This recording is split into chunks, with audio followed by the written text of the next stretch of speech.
Sadece Suriye'de değil, sadece bugün değil, sadece Irak Kürdistan'ında değil.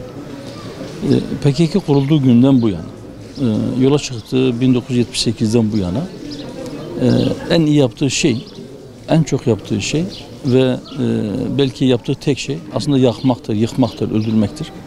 Bunu sürekli tekrar ediyor. Genlerinde bu var, uygulamalarında hep bu var. Nerede fırsat bulsa, nerede kendisine boyun eğmeyen ya da kendisinden farklı olan bir Kürt yapısı varsa, Kürt partisi veya grubu ya da örgütü varsa özellikle onlara saldırıyor. Bu son yapılanlar da aynı şey.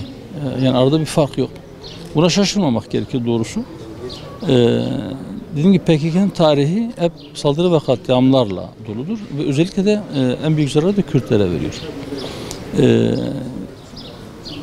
Kürtler adına hareket ettiğini ya da Kürtlerin hakkını savunduğunu iddia etmesine rağmen en büyük zararı ve sürekli saldırılarını Kürtlere yönetmesi artık ümit ediyoruz ki özellikle Kürtleri uyandırsın.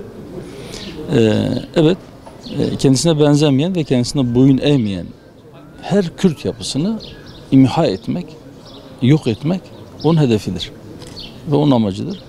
Başka bir şey de beklenmemek gerekir. Şimdi bu son dönemlerde özellikle Suriye, Kürdistan bölgesinde oradaki Kürt yapılara ve diğer partilere kendi çatı örgütü altında yer almayan Kürt partilere yönelik saldırılarını yoğunlaştırdı.